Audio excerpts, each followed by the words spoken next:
Ser Deportivos, Región de Murcia, con Victorio de Aro y Rubén González.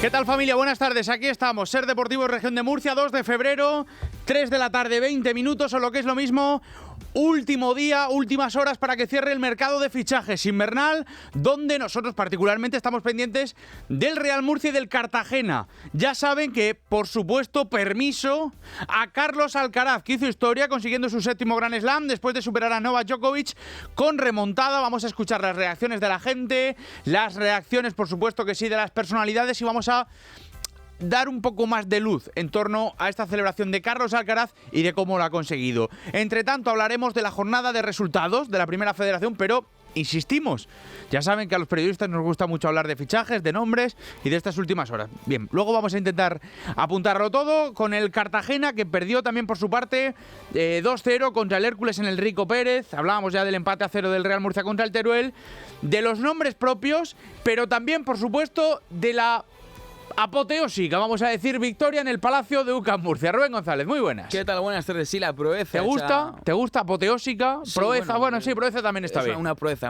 Al final, lo que hizo el UCAM Murcia Club Baloncesto en el día de ayer contra el Barça, en los últimos instantes, ganando ese partido de Liga Endesa 84-83, con muchas claves, con muchísimo que analizar y que lo vamos a ampliar en este Ser Deportivos. Ya saben que vamos a estar también pendientes de cómo fue la maratón de Murcia, la Total Energies Maratón de Murcia, y por supuesto también vamos a estar pendientes de lo que viene en los próximos días. La Vuelta Ciclista a la Región de Murcia hasta las 4 de la tarde. Aquí estamos emitiendo en toda la frecuencia modulada, en la radio de toda la vida, en la FM, en la onda media de la SER, toda la Región de Murcia. Y además nos pueden escuchar en la app de la cadena SER, en las plataformas Apple Podcasts, iVoox y Spotify, lo quiero decir bien, y también canal de YouTube. Te dejo que saludes, cadena SER, Región de Murcia. 3:22, venga, arrancamos.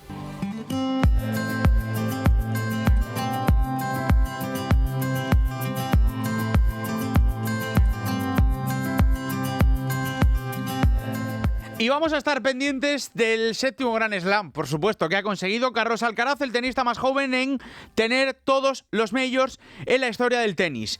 Superó a Novak Djokovic en el Open de Australia. 2-6, 6-2, 6-3 y 7-5 en 3 horas y 2 minutos. Una remontada que así sonó en Carrusel Deportivo. Oportunidad, por tanto, con el segundo servicio para el jugador español, que puede hacer historia si gana este punto. 15-40, 2-7-1.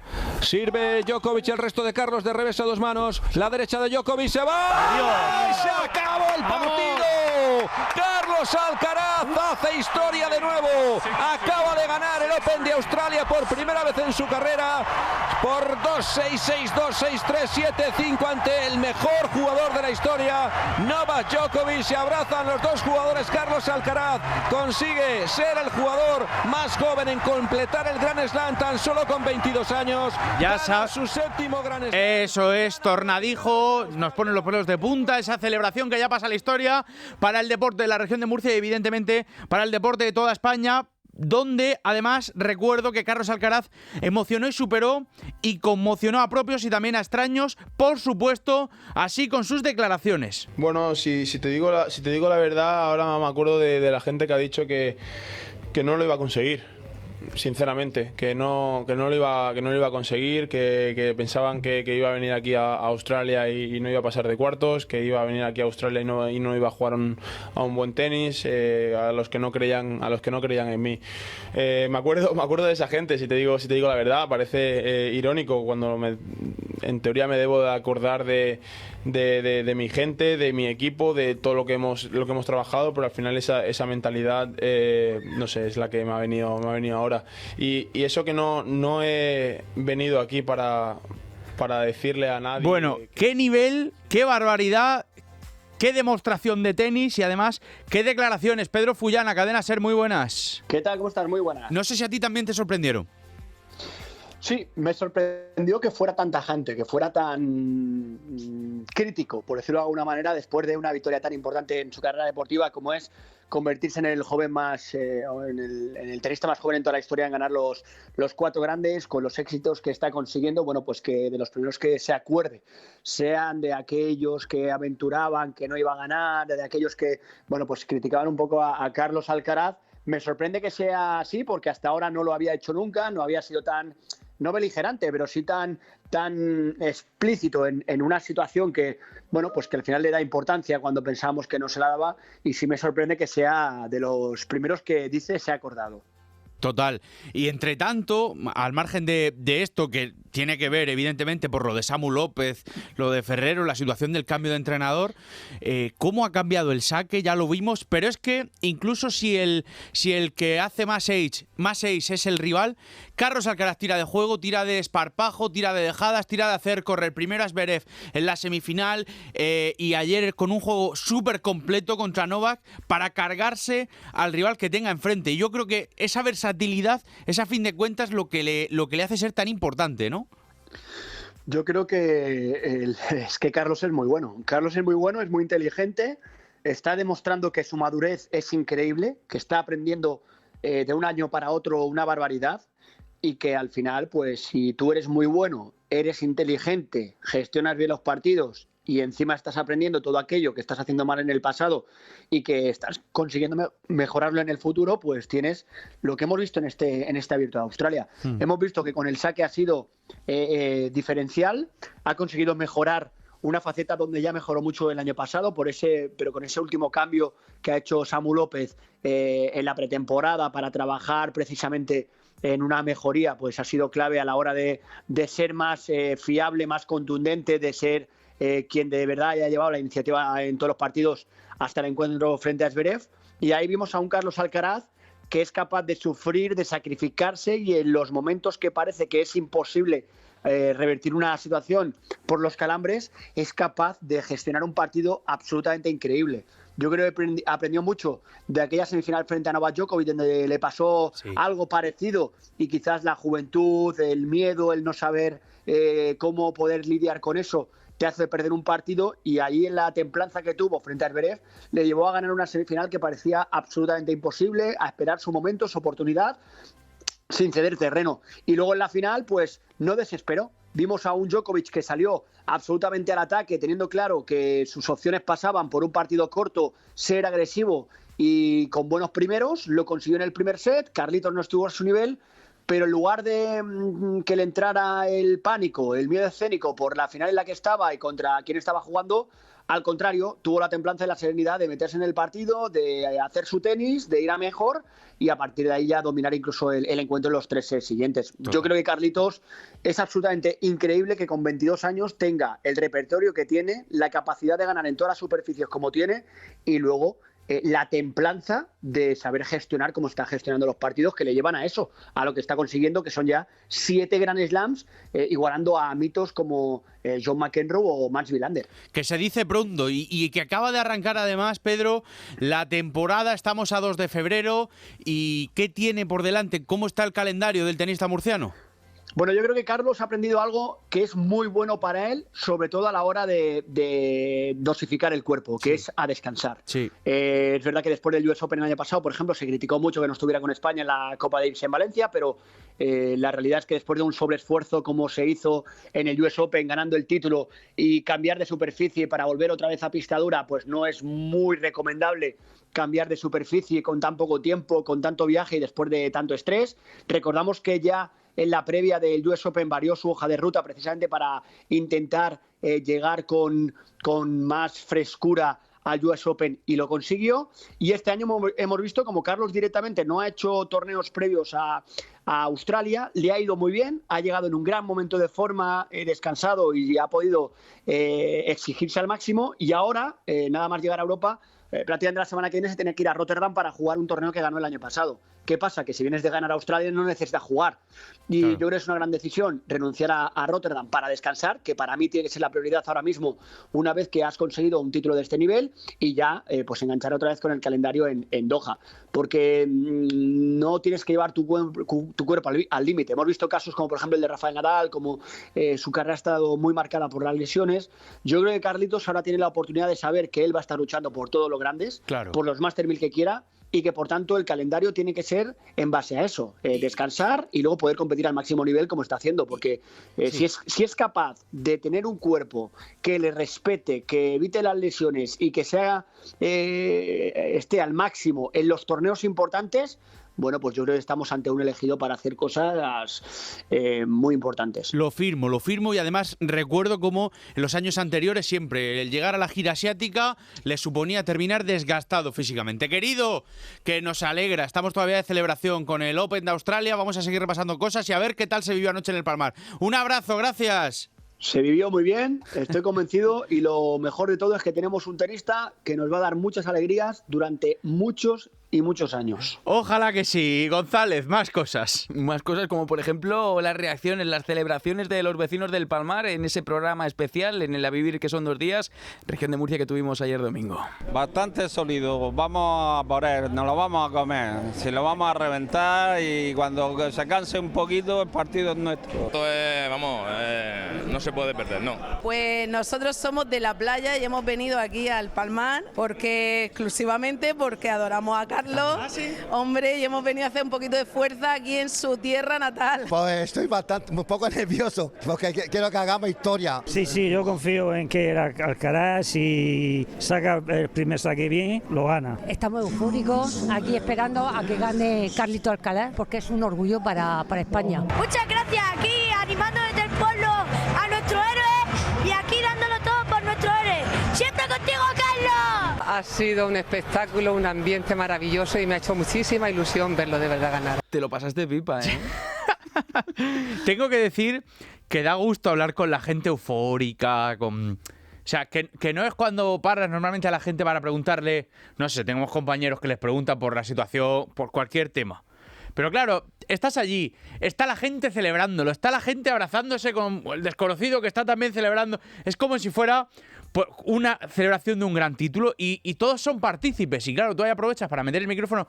Me acuerdo que un padre y un hijo que estaban abrazándose y me faltó a mí meterme en medio, poner el pinganillo al padre, ¿te acuerdas? Sí, efectivamente. Y fue chulísimo. Y de hecho el hijo es este, míralo. Sí. El papá era Juanfran, si mal no recuerdo. Sí, muy bien. Sí. Bueno, media hora que echamos ayer para toda la gente que esté más interesada en esto que estamos hablando charlando con vecinos en el Palmar y con personalidades algunas muy emocionadas. Sí, como por ejemplo el alcalde José Ballesta, que nos regaló un momento muy emotivo en antena. Muy competido, mucho duelo, segunda jugada del campo estaba... Este no es el sonido que queremos rescatar. Este te lo cuento después. Pero mira, sí tenemos si me lo permites. Sí, claro, por supuesto. Puede imaginarse la inmensa alegría y el inabrecable orgullo que siente en este momento no solamente esta ciudad, este pueblo del Palmar, sino toda la ciudad de Murcia, que ha seguido paso a paso, porque con cada gota de sudor de Carlos Alcaraz había una gota de sudor de un murciano, sin ninguna duda, y además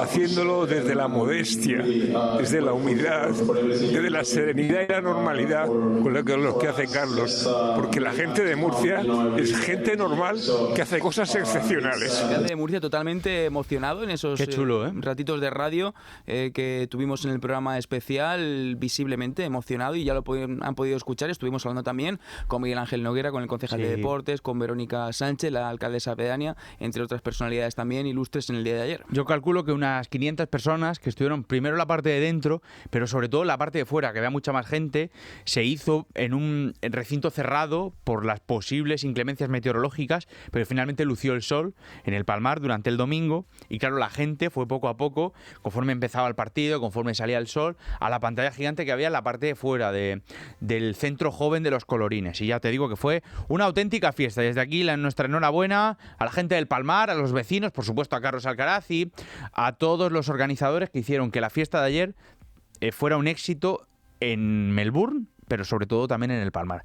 3:34, tenemos que hablar de más temas a la vuelta, venga. 3 de la tarde, 36 minutos. Vamos a hablar de la Primera Federación porque tenemos que apuntar el último día del mercado de fichajes. Pero primero nos centramos en los resultados, porque el Real Murcia empató ayer en Teruel 0-0 y así hablaba Adrián Colunga del partido. Muy competido, mucho duelo, segunda jugada del campo estaba fatal y bueno, quizás no fue un partido vistoso a nivel de juego, pero vamos, muy competido. Yo creo que dejaron muy poco jugar a lo que nosotros queríamos jugar, el campo no facilitaba tampoco el hecho de tener el balón y hacer secuencias largas, hubo muchísimas pérdidas de tiempo, pero esto es jugar al fútbol. Un mal partido, en definitiva, del conjunto grana en el estadio de Pinilla, y acumula el Murcia ya un mes sin ganar. Empate contra el Hércules, derrotas contra Ibiza y Algeciras y empate ante el Teruel. Y además en un partido, como decía Colunga, donde apenas se generaron ocasiones y donde sobre todo se acentúa el problema en el centro de la zaga. Pero es que además 3 partidos consecutivos donde el conjunto grana no ha anotado gol. Eso sí que es un problema. Y no jugó Flaccus de titular. No pudo estar por una indisposición Narro, pero el Real Murcia con Jorge Sánchez y Óscar Gil en el centro de la zaga, aunque no encajaron goles, yo creo que fue decisivo. Decisivo para mover ficha a lo largo de todo este lunes en la defensa del que ahora hablaremos, pero donde en definitiva, pese a las bajas, pese a la enfermería llena, el Real Murcia encuentra 4 partidos sin sumar de 3. Y es un problema porque son 2 de 12. Y no son resultados excesivamente preocupantes, pero sí ya alarmantes para darle la vuelta rápido. Hablaremos a lo largo de los próximos días de las vueltas de los posibles lesionados, de la situación y de la conclusión final, sobre todo mañana, de la plantilla. Pero, insisto, decisivo para que se moviera ficha el resultado de ayer. Sin embargo, están en las mismas e incluso peor en el Cartagena, que perdieron en Alicante. Jesús Blázquez, compañero, muy buenas. Hola, Victorio, ¿qué tal?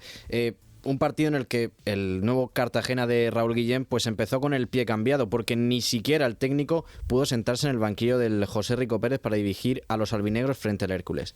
Y aunque estos presentaron un buen partido con un planteamiento férreo atrás y salir en carrera al contraataque gracias a la velocidad de Kevin y de Chiqui por las bandas, el equipo estuvo bien, pero se cayó en el tramo final. A falta de 10 minutos, el Cartagena cedió al empuje físico de los herculanos, que encontraron la forma de romper una defensa que se había mantenido férrea durante todo el partido. Fran Sol, el delantero herculano, no desperdició los 2 penaltis de los que dispuso y marcó los goles de la victoria alicantina, y lo que hace que el Cartagena se hunda más allá de en la tabla, con 28 puntos, solo ya 1 por encima del Torremolinos. 15º en la tabla está, recuerdo, a tan solo un punto, insisto, como decías, de esos puestos de descenso. Vamos a ver cuál es la situación, porque en la tabla el Murcia es séptimo 31, el Cartagena el posición número 15 con 28, tan solo 1 de la zona de peligro. Sin embargo, hoy, como en el fútbol inglés, toca hablar del deadline, porque en el último día del mercado de fichajes hay muchas tareas por delante para los 2 equipos de la región de Murcia en la categoría de bronce. Y vamos a empezar con el Real Murcia, que en este último día busca 2 piezas del mercado, además de la que se ha hecho ya. La primera, la deseada, es la del delantero de la región, Juan Tortuño, un jugador que, como contamos en exclusiva en la SER el pasado miércoles, seguía siendo el deseado en la comisión deportiva del conjunto grana, y que se ha hecho oficial hace 40 minutos, a las 3 de la tarde. Radio Algeciras, Álvaro Gallardo. ¿Cómo estaba el jugador en Ceuta? ¿Cómo le ha ido la temporada? Muy buenas. ¿Qué tal, Victorio? Buenas tardes. Pues el jugador frito por salir de Ceuta. Realmente no ha tenido una grata experiencia en la ciudad autónoma, porque no ha contado prácticamente para José Juan Romero. Venía de tener un muy buen cartel en el Eldense en las 2 últimas campañas, sin ir más lejos. Anotaba 9 goles en segunda división el pasado año, pero en Ceuta no ha tenido esa fortuna. Empezó contando algo para José Juan, también porque no tenía muchos futbolistas de ataque el conjunto ceutí. De hecho, en la jornada 2 afrontó su única titularidad liguera en este curso, pero ha ido contando pues muy poquito para el preparador del Ceuta. Incluso entre la jornada 4 y 10 estuvo lesionado por unos problemas físicos que le han incluso pues impedido rendir al 100%. Llegó Marco Fernández, que además lo está jugando todo en este Ceuta, con lo cual pues la salida era cantada de este atacante de Yecla, de 33 años de edad, que yo creo que para Primera Federación va muy bien. Anotaba, por ejemplo, 8 goles también en Elda o en el Castellón. También tenía un gran protagonismo en su paso por Castalia hace varias temporadas. Y que desde luego que sí, pues da mucho gusto tenerlo de vuelta en la región de Murcia. Gracias, compañero, que tuvo un breve periplo en el año del descenso administrativo, pero que ahora sí, a todos los efectos, va a ser jugador del Real Murcia. Y les dijimos el pasado miércoles que era una operación a fuego lento, que el jugador yeclano quería venir, que todo estaba encaminado, pero que iba a depender de las facilidades económicas que el Ceuta le pusiera en la rescisión y, por supuesto, que encontraran los Caballa otro delantero en el mercado. La operación se ha concretado a eso de esta mañana, de este mediodía, y es el delantero que el Real Murcia esperaba y deseaba. Y ya puede entrar, evidentemente, a la plantilla porque ya hay hueco. De hecho, ya es oficial lo que desvelamos también la semana pasada en la SER, que el Murcia le comunicó a Alex Salk que tenía que salir del club. Y a las 2:30, media horita antes de anunciar el fichaje de Juando, pues se ha hecho oficial la salida del atacante holandés, que no ha tenido continuidad en el Murcia, que hemos visto constantes destellos de continuidad, pero por lesiones o por la falta de confianza en los entrenadores, siempre nos ha dejado al público ganas de más de Alex Salk. Pero no se ha tenido, sale por la puerta de atrás Alex Salk y es la primera salida confirmada en el conjunto grana. La segunda, lo que está pendiente el equipo, es de esa segunda operación. La de Jon García, la del defensa central que estaría muy cerca de recalar en el Real Murcia. Vasco, 34 años, que ha disputado 11 partidos con el Albacete de segunda división, 7 de ellos como titulares, y que el defensor ya rescindió su contrato con el Albacete y el acuerdo podría oficializarse muy pronto. Una oportunidad de mercado que ha encontrado el Murcia, que sumada a la buena relación que hay con el equipo manchego podría ser clave. Y por otro lado, la falta de efectivos sería también determinante para la operación. Falta de efectivos disponibles. Porque el experimentado defensor tiene encima de la mesa una oferta del conjunto grana y otra del fútbol extranjero. La posibilidad de mantenerse en España en uno de los principales clubes del Grupo 2 de la Primera Federación es una operación y es una oferta que tiene muy en cuenta Jon García y que no sé cómo está el jugador. Javier Pintado, Radio Albacete, muy buenas. ¿Qué tal? Buenas tardes. Pues sí, era un final esperado para Jon García en la plantilla del Albacete Balompié. Un Jon García que se convirtió la temporada pasada en el central más importante, en el que tenía más jerarquía en la plantilla de Alberto González, el técnico malagueño, que no paró de darle continuidad, que encadenaba titularidad tras titularidad y que justo cuando llegó ya el final de temporada, una lesión de rodilla le apartó de los terrenos de juego, no pudo hacer la pretemporada en condiciones y eso le ha lastrado a la hora de poder competir al máximo nivel, al 100% en la presente campaña. Tanto Pepe Sánchez como Jesús Vallejo, refuerzo de esta temporada en el Albacete, han mostrado un excelso nivel. De hecho, el Albacete es el equipo que más porterías a cero encadena de todo el fútbol español, hasta 11 esta temporada. Eso ha hecho que Jon García se haya relegado a un segundo, incluso hasta un tercer plano, y cuando ha jugado ha tenido errores, lo que ha provocado los protestas de la afición, pitos de la afición, y le ha restado continuidad, ha dejado de jugar tanto, de tener tanto protagonismo, algo que ha hecho pues que se le dé la baja y que no pueda continuar en el Albacete Balompié como a él le hubiera gustado hasta final de temporada.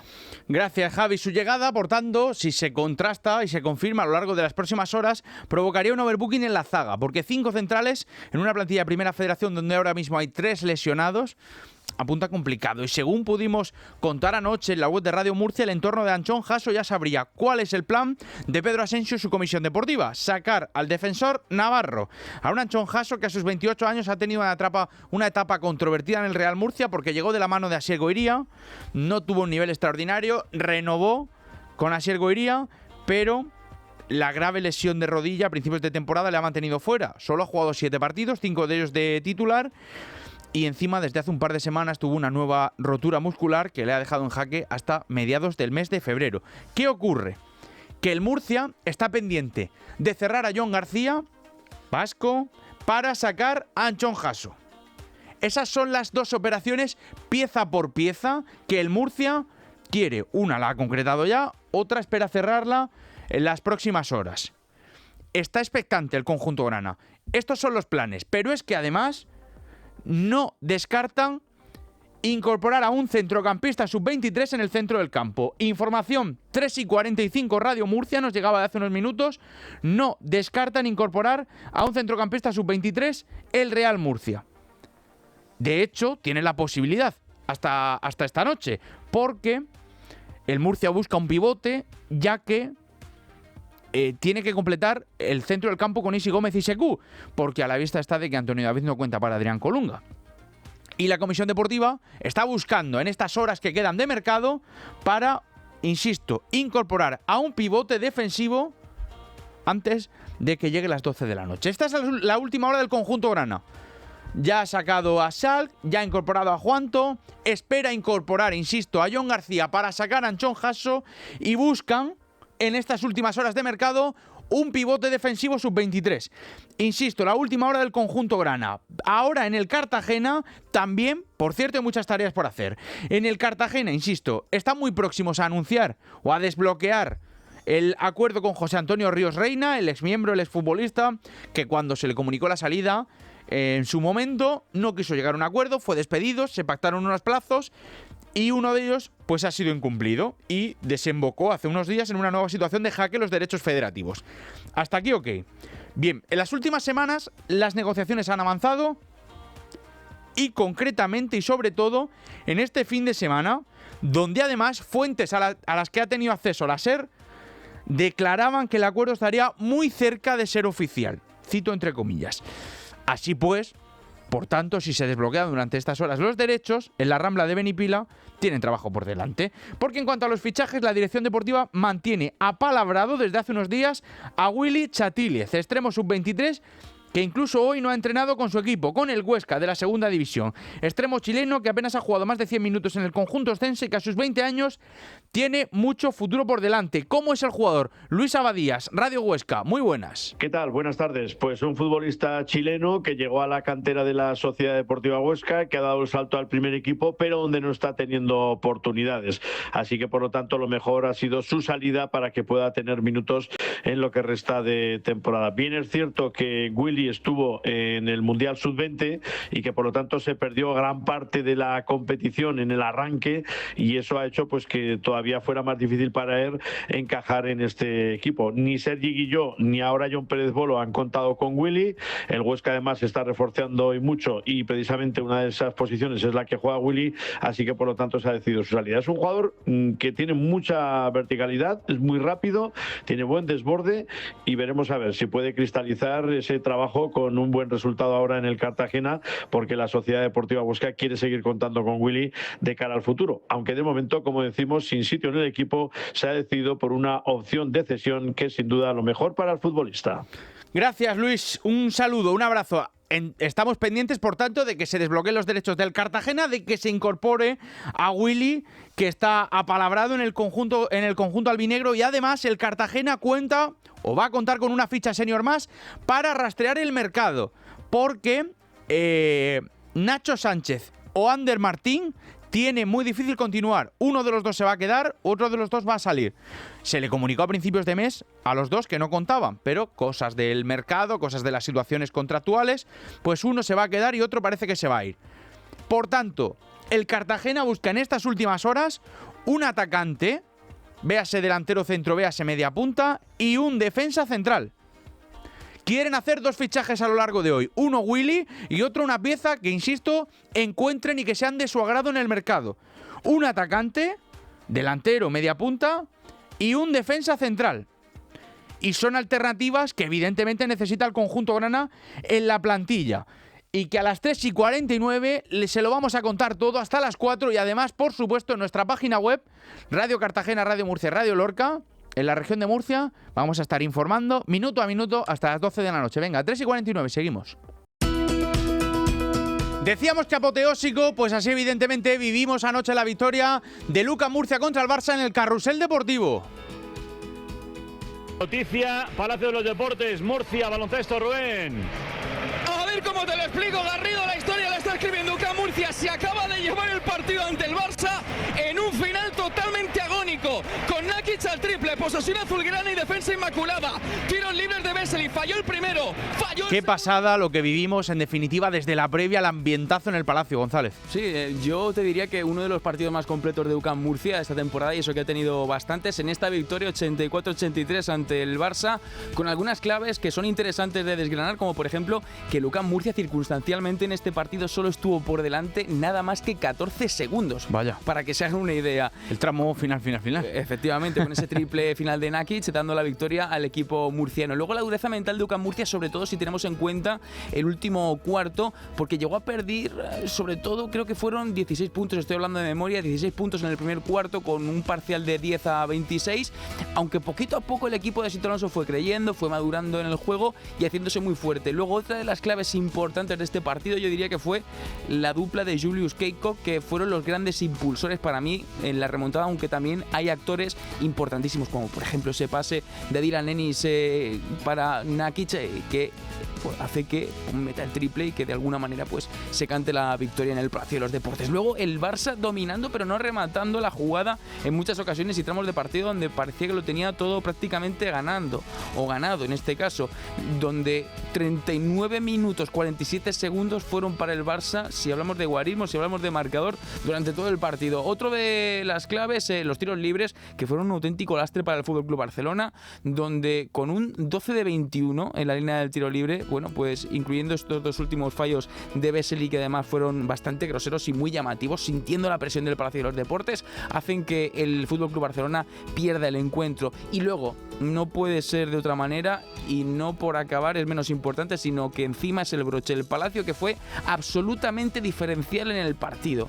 Que iba yo en carrusel narrando y con algunos pasos y tramos y me tenía que apretar bien los auriculares porque me estaba quedando totalmente sordo. Un ambiente espectacular y un UCAM Murcia que ya se consolida en la zona alta de la tabla con 12 victorias, demuestra que ya no es revelación como tal, lo decía Garrido en su intervención, sino que es una auténtica realidad, y encima le permite al equipo igualar al Barça en la clasificación de la Liga Endesa, un Barça que ya acumula 3 derrotas seguidas. Escuchamos a Sito Alonso hablar de la filosofía que le llevó a la victoria. Lo que queremos transmitir aquí en nuestra filosofía de UCAM Murcia, da igual lo altos que sean, da igual lo que tengan, no quiero hablar de más cosas, lo que tenga cualquier equipo, nosotros tenemos que pelear sabiendo que lo que tenemos también es bueno, ¿no? Y un ejemplo ha sido Damonte, el tiempo que ha podido estar en pista antes de la cuarta y la quinta falta, ¿no? Pero yo creo que ha habido momentos también que Emi nos ha dado algo, ¿no? Ha habido momentos difíciles para él, porque es un equipo muy rápido, para un equipo, un jugador tan grande, pero él ha hecho las últimas defensas, estaba en las últimas defensas. Un Keiko totalmente eliminado, que no pudo acabar el partido por acumulación de faltas, que tuvo ahí su duelo calentito con Vesely en el 5 y con Fall siendo muy dominante, intentando maniatar en muchas ocasiones a Keiko, que cuajó un auténtico partidazo. Y además me gustó muchísimo la rotación al base entre De Julius y Forres, siempre dando un poquito de oxígeno el uno al otro. No es lo único que tuvimos en este fin de semana de baloncesto, porque además en Liga Femenina Endesa, triunfo de Ozono Global Jairis en casa ante Gran Canaria 120-62, que se dice pronto. Toma, ya te digo. Primera FEB con derrota, esta es la cruz, 78-72 del KSACB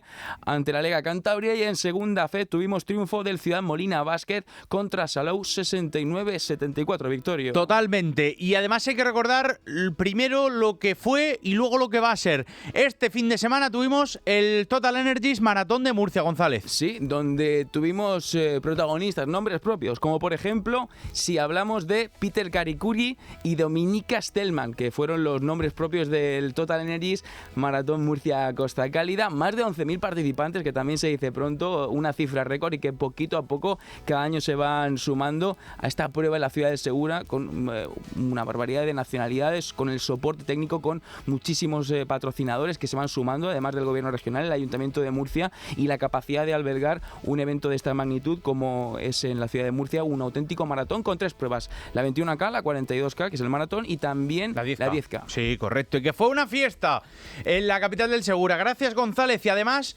eso es lo que tuvimos, otro mirando al calendario de las próximas semanas. ¿Cuándo y qué es la próxima gran prueba que se avecina, Jesús? Pues el 13 y 14 de febrero la vuelta a la región de Murcia, que vuelve a su formato de 2 etapas. ¡Qué guay! Una primera con salida desde Cartagena y un tramo pegadito al Mar Menor y que acabará en Yecla, y una segunda etapa que sale de Murcia, da una vuelta a la zona del Valle del Segura, de Alhama y Mula, y acabará en Santomera, y donde se tendrá que subir la Cresta del Gallo a 20 kilómetros del final. Muy bien. Perfecto, pues estamos pendientes, gracias Jesús. Además, cerramos. Dale, Rubén, con lo que ¿sabes querías? Lo que pasa? Que estábamos reservándonos una valoración, y no puede ser otro que Fran Sánchez, que es uno de los grandes, ilustres personajes que está apoyando siempre el deporte de la región de Murcia. Bueno, hablaba y valoraba, ha hablado Jesús con él esta mañana, cómo fue el deporte de la región de Murcia en el día de ayer, una auténtica locura. Hemos visto a Carlitos Alcaraz ganar, a Juanpe hacerlo muy bien también. Hemos tenido la suerte de contar de una maratón que sin duda ha sido histórica para todos. Y anoche ganarle al Barça en el Palacio... Como histórico es el deporte de la región de Murcia, sin duda. Amigo, Fran Sánchez de este programa, y gracias a todos ustedes por acompañarnos. Y pendientes de nuestras plataformas hasta las 12 de la noche, donde le vamos a contar toda la última hora del mercado de fichajes. Gracias, González. Es la cosa. Gracias, Blázquez. Hasta luego. Gracias a todos ustedes. Chao, chao.